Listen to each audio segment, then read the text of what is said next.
Olá, meus queridos! Quarta-feira chegou, hoje é dia 19 de 6 de 2024 e amanhã é dia de atendimento, graças a Deus. Essa semana vamos conseguir fazer mais um atendimento, graças a Deus. Meus queridos, vamos que vamos, né? E seja o que Deus quiser. Muito bem. Nós estamos numa situação, como é que se diz? Uma situação de trancos e barrancos, mas uma hora a gente chega lá. Professor, e o homem lá já deu resultado, já falou se vai poder usar lá o terreiro dele ou não? Não tenho resposta de nada. E deixa fluir. E se ele falar que não pode, pronto também. E se ele falar que pode, aí pode, tá bom demais também. Então nós vamos caminhando, nós vamos levando, e uma hora dá tudo certo. Vamos lá. Não vamos criar tempestades em copos d'água. Vamos mantendo, fazendo o que devemos fazer. Vamos caminhando de pouquinho em pouquinho, porque mais cedo ou mais tarde a gente chega lá, como diz o outro. E assim é, e assim sempre foi, e assim há de sempre ser, e assim nós caminhamos e vamos levando a vida como deve ser. Certo? Muito bem. Meus queridos, sem muitas delongas, ontem foi dia de live. Ontem nós falamos sobre a decadência da moralidade. A tal da moral. Na moral. Muito bem. Aí tem uma situação muito intrínseca dentro dos seres humanos, que é a questão de decadência da moral. Mas você tem moral? Decadência da moral, mas você é tão assim apto para inclusive julgar alguém? Os seres humanos, eles precisam aprender as coisas mais básicas da evolução humana, inclusive da espiritual. Amanhã então tem atendimento, estaremos lá na rua José Paterno, 173, a partir das 18h30, tá? Então, também estaremos lá, tá bom? Vamos lá, vou voltando aqui, vou deixar o endereço aí no descritivo. Até a semana que vem já não sei se vai ter o atendimento, mas vamos assim, tá? Cada semana vai ser uma situação até eu ver se achou, não achou, como é que não é. E eu vou tentando levar aí até ver aonde que a gente consegue, tá bom? Sem prejudicar o cara lá. Apesar que mais uma coisinha aconteceu aonde o homem acha que é coisa da espiritualidade. Por exemplo, a mulher acabou de arrumar um emprego, 10 dias, deu 4 dias de serviço, deu conjuntivite. Daí não pôde ir trabalhar. Os caras pegaram e nem tinha registrado e aí lascou tudo. Duro, não? E aí perde emprego antes de começar? Olha, moço, é cada coisa, é cada uma que, olha, só Deus na causa. Mas, vamos que vamos. Bom, meus queridos, o que acontece é o seguinte. Dentro dessas conotações da moralidade e tudo mais que foi da aula de ontem, quem não viu vai ver, porque a aula está bem diferente, tá? Eu tento colocar umas coisas diferentes, mas está bem diferente. Cutucando uma coisa daqui, cutucando uma coisa de lá, então vai ter gente que, por exemplo, gente da direita que vai ficar ofendido. Ótimo, é para isso mesmo.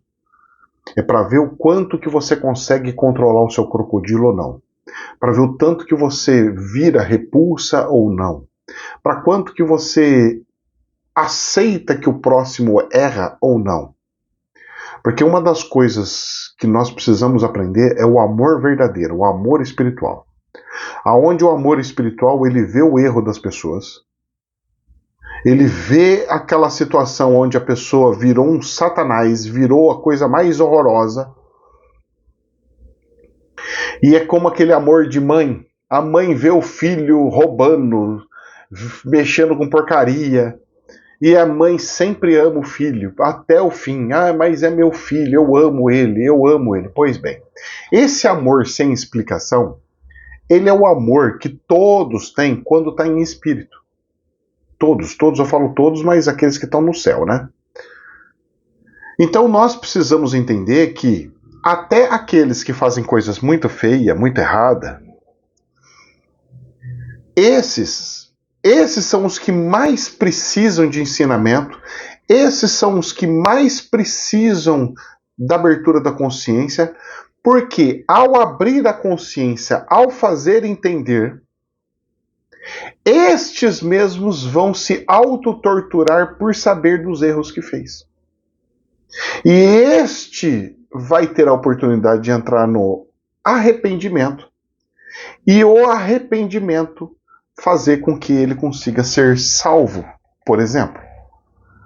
Então, estas são algumas situações que nós temos e que nós analisamos. Tá ok? A aula de ontem foi muito boa. Já aqui no Brasil, no mundo, na vida atual, dia a dia, economia e tudo mais, nós também estamos vendo situações calamitosas, situações horrorosas. Mas você tem que entender, professor, até certo ponto, sim. Quando uma pessoa faz sem consciência, beleza. Mas quando a gente trata de pessoas que já estudou, que já se aprofundou e sabe das consequências, aí já não. Porque aí ela já sai de algo inocente para algo do mal. Ela faz sabendo que é ruim e mesmo assim faz. Aí a pessoa se torna ruim, maldosa, pecaminosa. E o planeta ele está entrando em grandes turbulências. Grandes. Quando eu falo grandes, são grandes mesmo. Tipo tsunamis mesmos. Econômicos, financeiros e tudo mais. E o Brasil, que era para se resguardar um pouco desta situação, está se afundando. Mas tudo tem um lado bom e um lado ruim. Por exemplo, lá no câmbio Chaco, eu olhando hoje, o câmbio, o dólar, já subiu mais um monte, tanto para compra quanto para venda. Foi para 5,35 a compra e 5,55 a venda.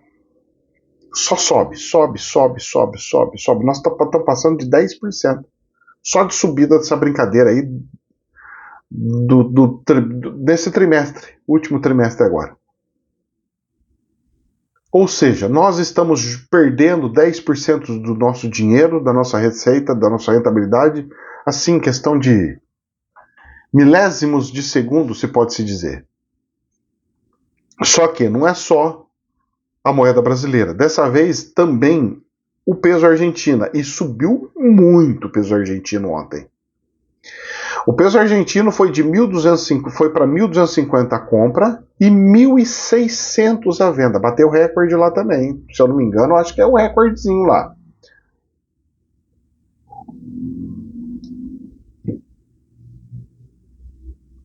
Mas e aí, professor? O que está acontecendo lá na Argentina, por exemplo? Porque está vindo os números da quebra do PIB. Então a quebra do PIB está mostrando com que a economia esteja bem enxuta, bem apertada. E se ele não controlar a questão do câmbio, o que vai acontecer? Vai fazer com que a inflação mantenha-se naquela velocidade mais alta. Só que o pacote que ele aprovou de privatizações e não sei o quê, essa situação ele vai conseguir dar resultados, só que é médio e longo prazo. Ele não vai conseguir para já de imediato. E faz o quê? 6 meses que ele está no governo. Vai encerrar o 6º mês agora, no final de junho. Que o mês 6 vai até o último dia do mês 6. Aí nós fechamos o semestre. Então nós temos alguns percalços que nós temos que entender as situações. E dentro dessas análises, nós podemos ver que o negócio não está tão bonito não. Só que olhando outras moedas, tipo o dólar versus o euro, está caindo. Entre outras, tipo dólar versus libra esterlina, está igual. O dólar versus franco suíço, está igual. O dólar versus o ien japonês, está igual. Então tem o peso chileno, está igual. O peso uruguai está igual. Colombiano tá igual. O que alterou? O real. E o peso argentino. Vou deixar a Argentina para lá, quero saber do real aqui. Mas, professor, o senhor puxava o saco do Milei, eu falo, e ainda vai ter resultado, porque ele está fazendo as duas coisas que precisa. Controle de gastos e tentando fazer com que volte a própria economia sair voando e fazendo o que tem que fazer. E ele está conseguindo, de certa forma, como? Fazendo com que a bolsa de valores dele cresça. Já no Brasil, nós estamos com dois problemas sistemáticos, se não 3 ou 4 ou 5. Um deles é o câmbio. O câmbio ontem fechou em 5,43, com subida de 0,22. Nossa, só isso? É, mas no câmbio, depois que fechou, ele foi para 5,44. Ah, mas ele depois que fecha ele anda? Ele vai andando de madrugada? Ó, às 22 horas já estava batendo 5,44. Às 22 horas de ontem. Credo, professor. Agora nós vamos para a abertura e vamos ver o que, que é. Mas a coisa tá feia, não tá bonita não. O dólar tá subindo, subindo, subindo, subindo. E as bolsas, professor? A da Alemanha hoje recuando um pouquinho, caindo 0,24. 18.079. De novo perdendo aquela forçazinha, mas não abaixou dos 18. Menos mal. Da Alemanha. Quer dizer que a Europa e o mundo está meio ruinzinho, mas não está horroroso. Porque se estivesse horroroso, a da Alemanha já tinha afundado tudo. Quem que está horroroso? A do Brasil. Mas a do Brasil, ela não subiu um pouquinho? Subiu 0,41%.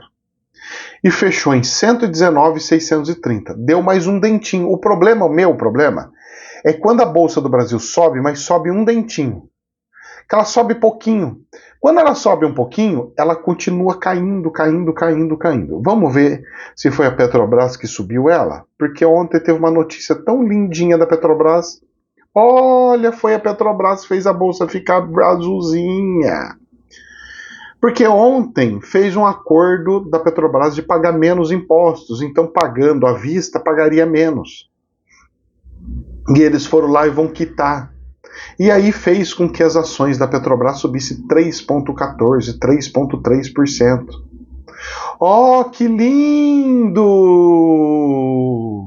Então a bolsa era para cair, mas não caiu por causa de um dentinho? É. Então a Petrobras é linda, maravilhosa, professor. A Petrobras é incrível. Só que não, era. Agora não sei não, hein? Será que vai continuar com essa brincadeira? Por quê? Vamos lá. Petróleo Brent, que é o petróleo brasileiro. $85 o barril. Moço, isso é tenebroso, cara. O dólar está subindo e o barril do petróleo está subindo. $85 o barril. E aí? A Petrobras está o quê? Para mim, eu estava fazendo os cálculos do valor do petróleo que subiu do barril com o valor do câmbio. A gasolina, pelos meus cálculos, bem singelo, não é um cálculo de profissional, não, um cálculozinho só para mim ter uma noção. A gasolina era para subir mais R$1,12. Credo, professor, já está caro, já está R$6? Pois é, já era para estar R$7,12. Gasolina. Agora, claro, que tem a mistura do álcool, então pode ser que esse valor não chegue a tanto. Por causa da composição. Não, professor, mas é que bom, isso é um lado bom. Qual o lado bom, professor? Se fosse no governo do Bolsonaro, provavelmente ele ia falar assim: olha, tem que deixar flutuante. E a gasolina, nossa, a gente já estaria pagando 7 conto. Nós teríamos uma inflação por subida de preços. Muito bem. Então esse está sendo o lado lindo, maravilhoso do governo do Lula, porque ele está segurando e falou que se lasque a Petrobras, O importante é não fazer o povo pagar mais caro na gasolina. Só que tudo tem os prós e os contras. Esse é o lado bonito, que parece bonito e que é bonito, pelo menos momentaneamente. Para mim tá lindo. Só que tem um detalhe. Fazendo isso, faz com que outras empresas comecem a quebrar as pernas, tipo Raizen, por exemplo, que planta cana-de-açúcar. Eu vou começar a ter quebra na produção de cana-de-açúcar, começar a devolver um pouco de lugares, porque o combustível não sobe, meus custos sobem, o dólar está subindo, então fertilizante está subindo, tudo está subindo, e eu não consigo repassar isso, porque o meu produto é combustível, eu não consigo fazer com que aumente os preços. Mas, professor, o senhor está falando que tem que aumentar o preço? Se o dólar está subindo, vai ter que aumentar o preço. Insumo é direto, cara, é na veia da agricultura. Fora o problema do clima. Só que o governo está segurando no peito. Para mim tá ótimo. Eu que ando de carro, tá maravilhoso. Para quem tem Uber, lindo, maravilhoso. Tá segurando no peito. Só que as consequências são essas. Então vai dar problema e uma quebra na agricultura, no setor de álcool e açúcar. Primeiro ponto. Vai fazer uma inflação indireta logo, logo, porque eles vão reduzir a área plantada. Isso é um fato. É assim que funciona. Só que é médio prazo. Então nós vamos ver isso aí para o próximo ano. Outra situação. Eu fazendo isso, os acionistas vão tudo se lascar da Petrobras, por exemplo. Por quê? Vai começar a zerar o lucro e vai começar a ter prejuízo.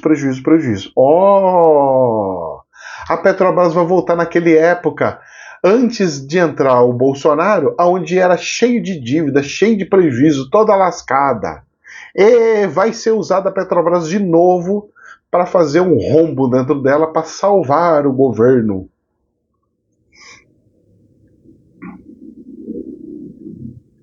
E aí a Bolsa de Valores vai afundar, porque o valor da Petrobras já caiu para 36, mesmo com essa subida, 36 conto. Tava 40 e pouco, falei, isso aí é loucura. E tá voltando lá para trás. Valor das ações da Petrobras, será que chega nos 26 de novo, professor? Quem avisa amigo porque se não tem lucro, não tem participação dos lucros. Se não tem lucro, tá tendo prejuízo. Se a empresa ainda tá querendo gastar e investir um monte de coisa, vai tirar dinheiro da onde? Lascou. Pois é. Parece brincadeira, eu tento dar uma quebradinha com brincadeira, mas a coisa é seríssima.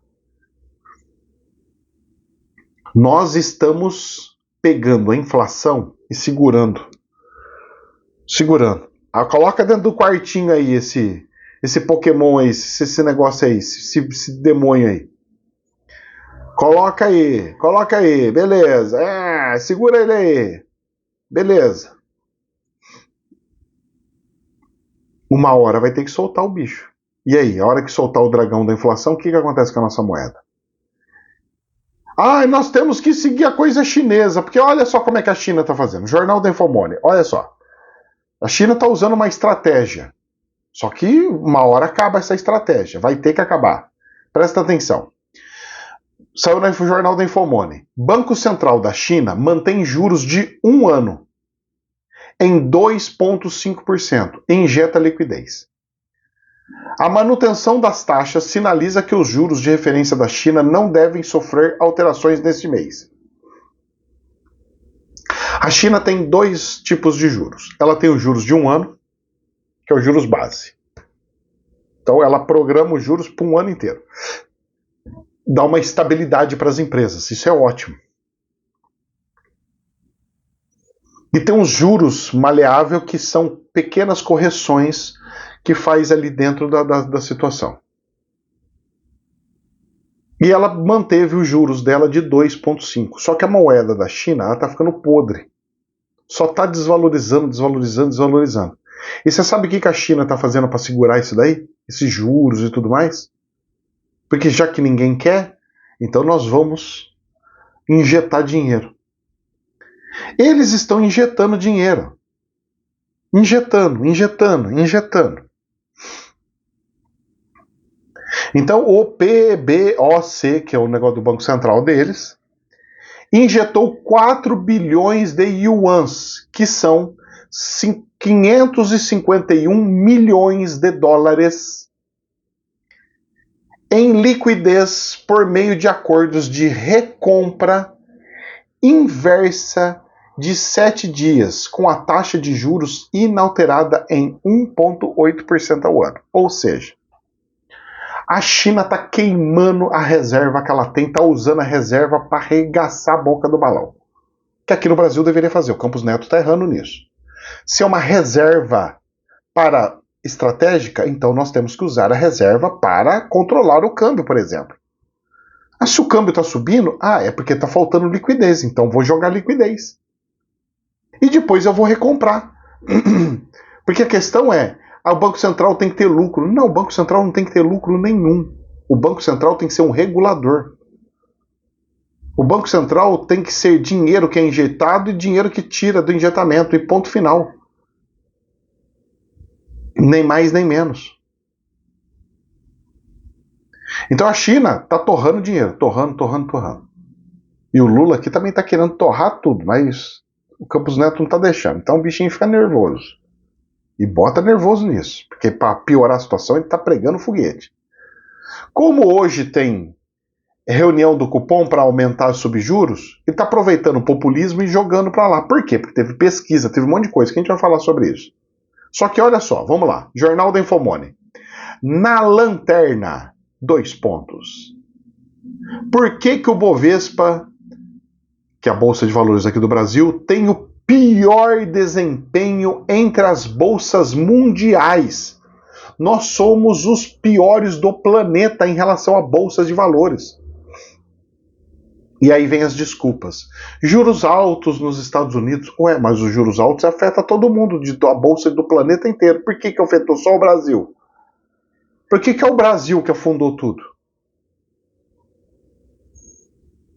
Todo mundo está falando, é o juro dos Estados Unidos, é o juro não sei o que é não sei o que lá. Meu querido, desculpa, mas não é isso. É que nós explodimos as contas públicas. Nós estamos com um buraco negro que está engolindo o próprio Brasil. Nós criamos um buraco negro, esse buraco negro está engolindo o próprio Brasil. E quem vai se lascar? Todo mundo que está dentro desse buraco negro. Quem que está dentro? Os brasileiros.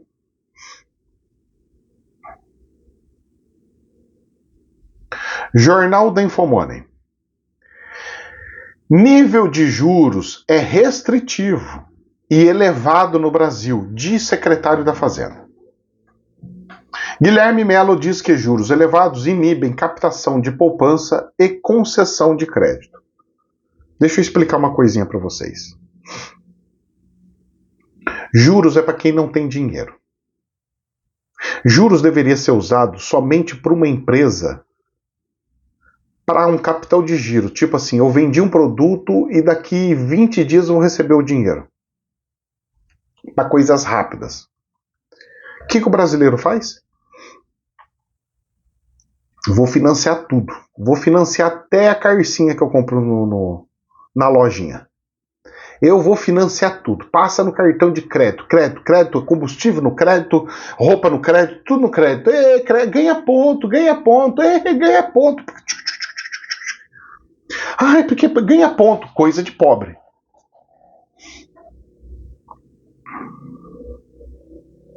Rico não está preocupado com o ponto, se ganhou ponto ou não ganhou ponto. O cara vai lá e compra a hora que ele quiser, faz o que ele quiser. O rico usa o cartão de crédito para que entre tudo uma coisa num dia só. Porque aí a empresa do cartão de crédito coloca para ele uma lista completa, ele consegue facilitar a vida dele do que ele gastou, onde que ele gastou, como é que ele gastou. E aí ele vai e paga de uma vez só. O pobre não faz controle nenhum, não vê nada, não usa para nada e ainda fica com a dívida e com aqueles juros explodindo tudo. Agora, vou falar uma coisinha para você. Tá preocupado com juros, senhor presidente da República? Vocês estão preocupados com juros? Eu vou falar uma coisinha que meu vô falava. Se não tem dinheiro, não compre. Só compre se tiver dinheiro. Se você não tiver dinheiro, não compre. Tem dinheiro? Pois bem, compra. Não tem dinheiro? Desculpa, não compra. Mais, menos, talvez, quem sabe.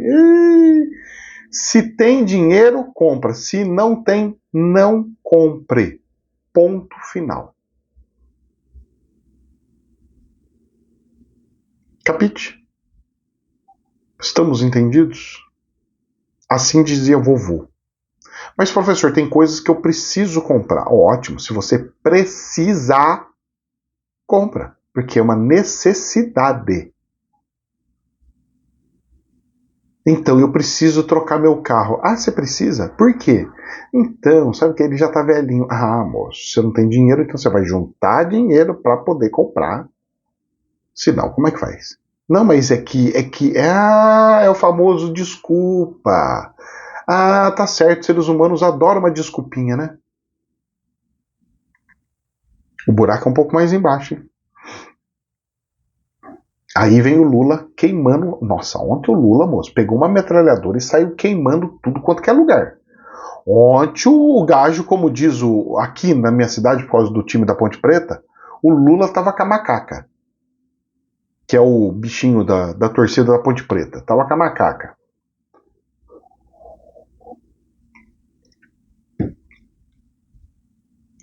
Quando é com o Guarani é com o índio.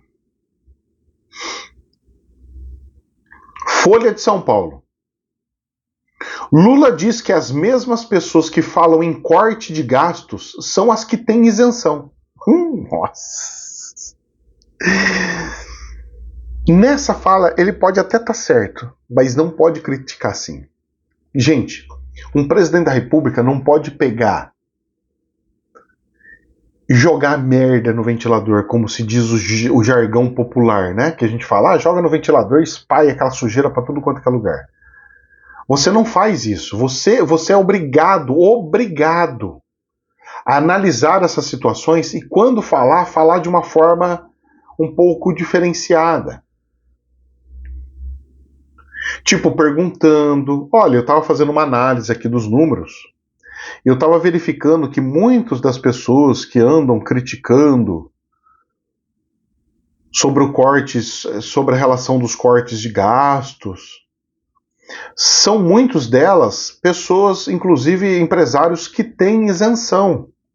Eu queria entender o que está acontecendo, porque se quer isenção, como é que eu vou cortar o gasto? Eu preciso tirar as isenções para cortar o gasto.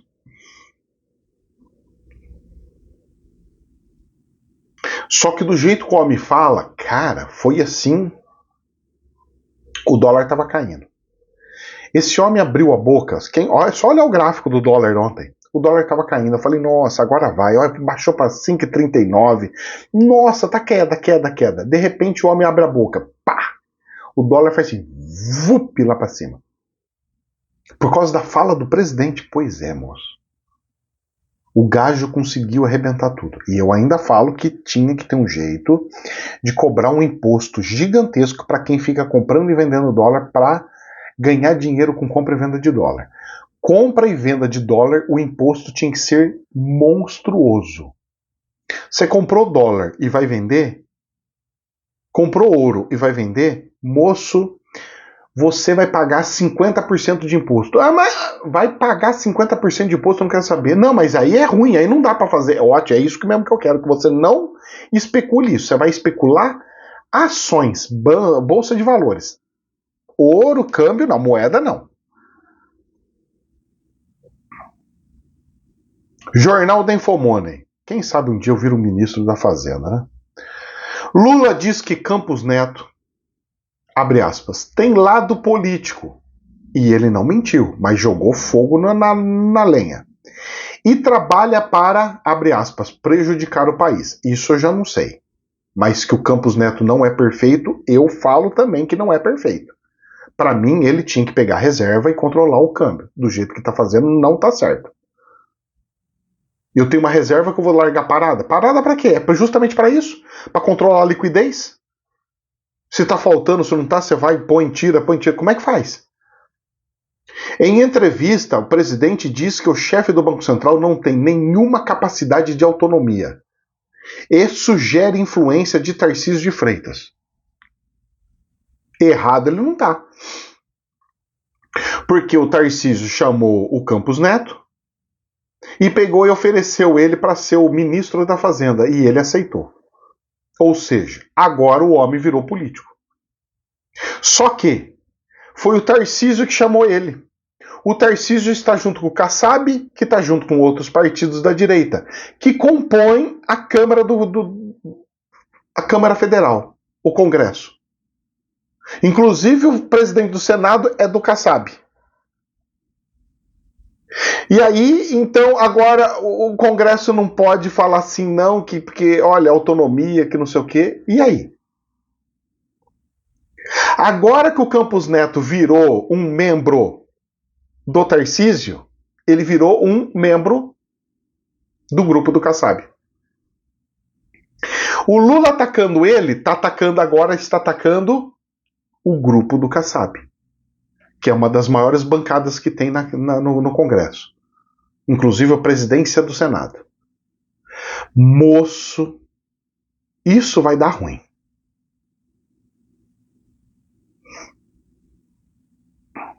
Sabe a sensação que está dando? Estão antecipando as eleições presidenciais. Porque não tem lógica o Tarcísio chamar ele bem agora para falar uma coisa dessa, porque nós estamos em campanha de prefeito, moço. O que tem a ver prefeito com essa situação de o Tarcísio chamar esse homem agora? Chama depois, deixa para depois. Não, chamou agora. Não sei se vocês estão conseguindo perceber o cheiro que está saindo no ar de que vão caçar o presidente da República. O cheiro tá assim grande. É muito suspeito. Porque não é para ser nada disso agora, porque agora é prefeitos e vereadores. E o cara tá fazendo movimento para presidência. Não fecha a lógica. Ou seja, fecha a lógica. É que nós não estamos sabendo das coisas que estão acontecendo nos bastidores. E aí sai no jornal CNN. Datafolha fez uma pesquisa. Datafolha 2 pontos. Jornal da CNN. 40% dos brasileiros acreditam na melhora da economia. Olha... 40% dos brasileiros, esses 40% eu vou falar para você, hein? Bota fé, hein? Brasileiro é um gajo de fé, rapaz, mas é um gajo de fé. Será que eles estão se escondendo? O brasileiro deve estar fazendo isso, né? Se escondendo na crença de que não, amanhã vai melhorar, o país vai melhorar. Para poder dar de desculpa, porque não está arrumando emprego, porque não está trabalhando, porque não está fazendo não sei o quê. O que acontece?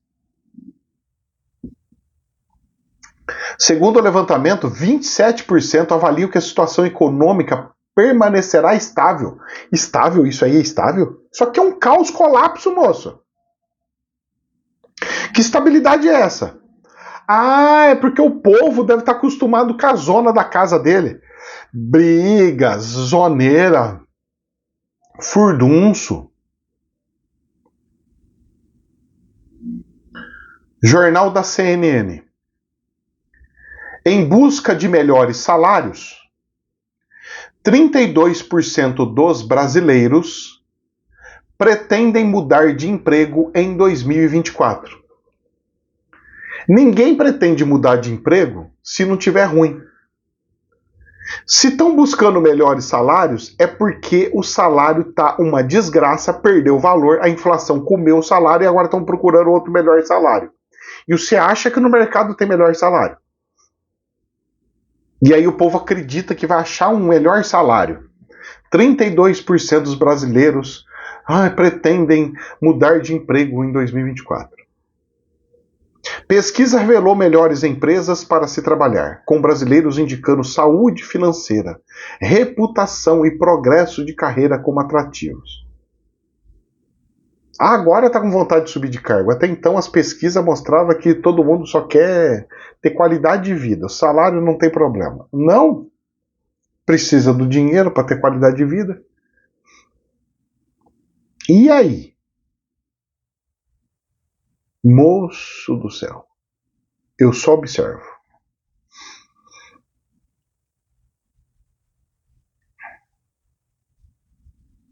Jornal da CNN. A avaliação positiva do governo Lula é de 36%. E a negativa é de 31%. Diz Datafolha. E o levantamento ouviu 2.008 pessoas entre dias 4 e 13 de junho. A margem de erro é de 2 pontos percentuais, para mais ou para menos. Então esse 36 pode ser 38 ou pode ser 34. E a negativa pode ser 33 ou pode ser 29. Meus queridos, o buraco é um pouquinho mais embaixo. Será que foi essa pesquisa que saiu que deixou o presidente louco? Porque só está piorando a situação dele. Piorando, piorando, piorando, piorando.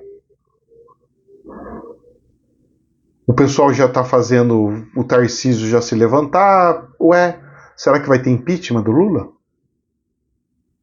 Será que o acordo era prende Bolsonaro e caça o Lula e pronto, e aí zera os dois? Não temos mais polarização no planeta? Aí no planeta, no Brasil. Tudo indica que era assim o acordão das coisas, como é que faz. E aí? Tá muito mal contada todas essas histórias. Mas que tá pegando fogo, tá pegando fogo. Fogo no parquinho, como diz a brincadeira popular. Jornal da Infomoney. Olha só que interessante, mudando um pouquinho de assunto. Agora a gente vai entrar nas coisas mais loucas aí, tá? Vamos pegar uma coisa mais espiritual, uma coisa mais diferente aí. O que levou o McDonald's a desistir de usar inteligência artificial em seu drive-thru? O gigante do fast food encerrou parceria de 2 anos com a IBM, que testou a inteligência artificial para receber pedidos de voz. Sabe o que aconteceu? A inteligência não é tão inteligente. O cliente pediu uma coisa, recebia outra, e assim tá. Olha que inteligência mais burra. Nós ainda estamos muito cru na inteligência artificial. E você sabe aonde que está crescendo a inteligência artificial como nunca? E que acabaram de comprar um monte de empresas de inteligência artificial? Eu vou contar para vocês. A parte bélica, de defesa, de guerra. Setor de guerra, a OTAN está comprando um monte de empresas de inteligência artificial. Por que elas estão comprando? Para juntar a inteligência de uma com a outra, com a outra, com a outra, com a outra, e fazer com que a inteligência deles seja maior do que a do concorrente, porque a do concorrente está subindo mais rápido do que nunca. Reflexão. Outra reflexão. Jornal AFP. Novo monólito misterioso aparece no deserto de Nevada, nos Estados Unidos. Você sabe o que é o mais engraçado? Não se vê. Para alguém enterrar o negócio embaixo da terra, precisa cavucar a terra. Você não vê cavucado. Você não vê terra mexida. Você não vê coisa nenhuma. Como que me enterraram o monólito daquele? Teve alguns monólitos que você fala assim, não, isso aqui é ser humano que fez. Sabe, chumbou o negócio lá com parafusão para fora. Você fala assim, não, isso aqui é uma porqueira sem tamanho. Só que esse que apareceu lá no deserto da Nevada, moço, que parece um espelho, você olha a base, você não vê nada. Você não vê nada de terra mexida, nada. E como que você enfia um negócio embaixo da terra sem ver terra mexida, sem ver nada? Moço do céu. Rezemos. Que o buraco é um pouquinho mais embaixo.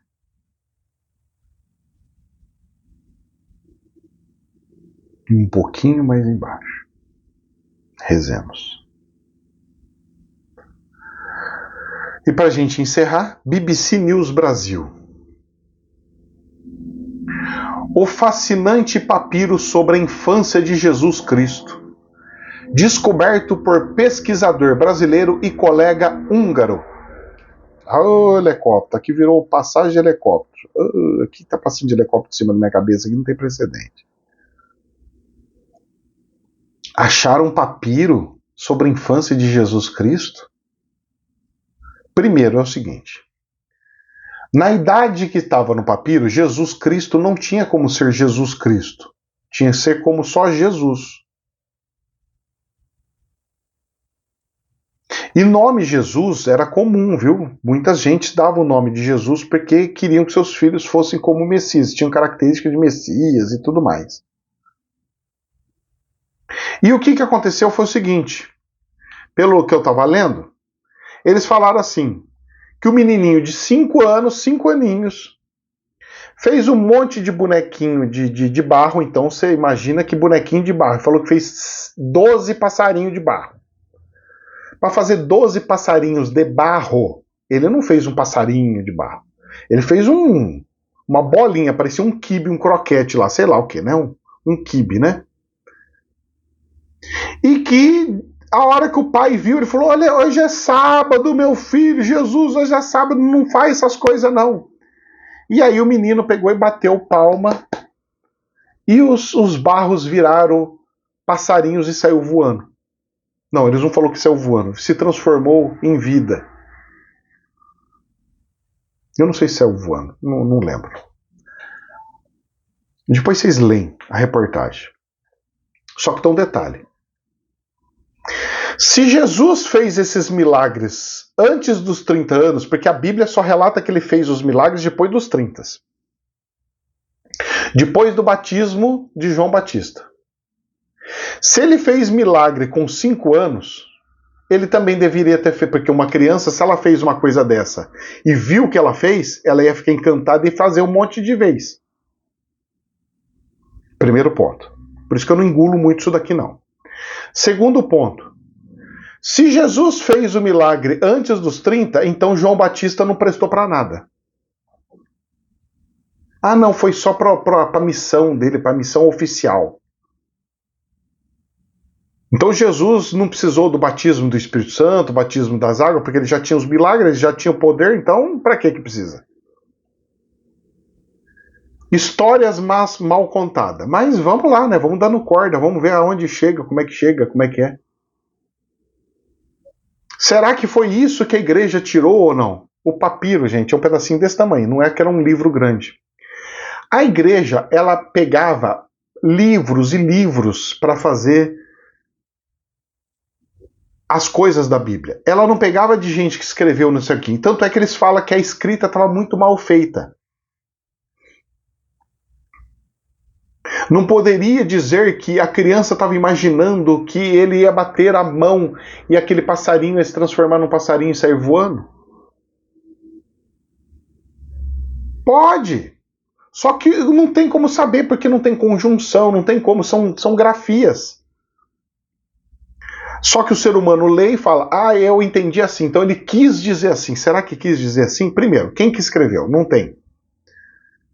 Naquela época, você só entendia e só levava em consideração escribas, porque eram profissionais de escrever. Eles pegavam e iam vendo as coisas e iam escrevendo, relatando os fatos de fato. Pessoa que escreve a esmo poderia estar aprendendo a fazer alguma coisa. Coloque, vamos lá, sala de aula. Vocês, alunos, coloquem aí. O que seria de um milagre que Jesus faria enquanto criança? Ele poderia fazer o bichinho assim, assim, assado. E fazer voar. Muita calma nessa hora, porque o que tem de gente falando, que lindo, que maravilhoso, Jesus, Jesus, Jesus. Primeira situação, se for verdade, o que muda da tua vida? Nada. Se não for verdade, o que muda? Nada. Então, o que você está desesperado? Segunda conotação, o que é o mais importante? É os milagres de Jesus ou o que ele ensinou? É o que ele ensinou. Um milagre, moço. Você pega e joga tudo fora. E que se lasque. Ele ressuscitou um morto. E daí eu com isso? Mas ele tem poder para isso. Eu não quero saber disso. Porque isso daí não faz a minha alma evoluir, aumentar minha consciência e iluminação. Eu quero saber o seguinte. O que ele ensinou? Amar uns aos outros. Como assim? É isso que me importa. Se o espírito é consciência, eu preciso de informações para alimentar a consciência. e não de fatos soltos, perdidos para fazer eu entrar no mundo da Nárnia, lúdico, parecendo que eu estou dentro de uma hipnose maluca, dentro de uma Matrix sem tamanho. Rezemos, meus queridos. Que Deus nos abençoe. Jamais a verdade absoluta, somente um prisma. Namastê.